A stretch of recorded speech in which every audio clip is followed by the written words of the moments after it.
പ്രകാശമേ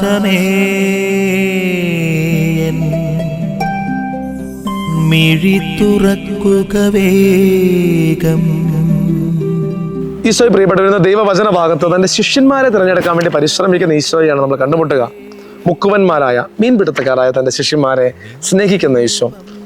ഒത്തിരിയേറെ മത്സ്യത്തിന് വേണ്ടി വലയിട്ടിട്ടും ഒന്നും കിട്ടാതെ നിരാശരായി തീരുന്നവർക്ക് ക്രിസ്തു പറയുന്നിടത്ത് വലയിടുമ്പോൾ, അവൻ പറഞ്ഞതനുസരിച്ച് വലയിറക്കുമ്പോൾ അനേകം മത്സ്യങ്ങളെ കിട്ടുന്ന ഒരു ഭാഗമാണ്. പത്രോസ് തിരിച്ചറിയുകയാണ്, അത് കർത്താവാണെന്ന് തിരിച്ചറിയുന്ന പത്രോസ് തൻ്റെ അയോഗ്യതകൾ, കർത്താവിൻ്റെ സാന്നിധ്യം പത്രോസിന് തൻ്റെ പാപത്തെക്കുറിച്ചുള്ള, തൻ്റെ കുറവുകളെക്കുറിച്ചുള്ള തിരിച്ചറിവ് നൽകുകയാണ്. അവൻ അതിൽ നിന്ന് പുറത്തേക്ക് എടുത്ത് ചാടാൻ വേണ്ടി പരിശ്രമിക്കുകയാണ്. ഈ ദൈവജനത്തിൻ്റെ അവസാന ഭാഗത്ത് നമ്മൾ കാണുന്നുണ്ട്, ഏറ്റവും അവസാന ഭാഗത്ത് കാണുന്നുണ്ട്, വള്ളങ്ങൾ കരയ്ക്കടുപ്പിച്ച ശേഷം എല്ലാം ഉപേക്ഷിച്ച് അവർ അവനെ അനുഗമിച്ചു. വള്ളങ്ങൾ കരയ്ക്കടുപ്പിച്ചതിന് ശേഷം എല്ലാം ഉപേക്ഷിച്ച് അവർ അവനെ അനുഗമിച്ചു.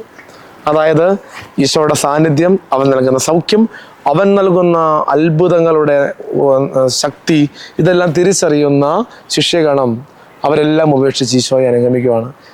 ഈശോയെ അനുഗമിക്കണമെങ്കിൽ എല്ലാം ഉപേക്ഷിക്കണമെന്ന് വചനം ഓർമ്മിപ്പിക്കുന്നു. ഈശോയെ എല്ലാം ഉപേക്ഷിച്ച് നിന്നെ അനുഗമിക്കുക. അത് എളുപ്പമല്ലെന്ന് ഞങ്ങൾക്കറിയാം, എങ്കിലും എല്ലാം ഉപേക്ഷിച്ച് നിന്നെ അനുഗമിക്കുവാനുള്ള കൃപ ഞങ്ങൾക്ക് നൽകണമേ.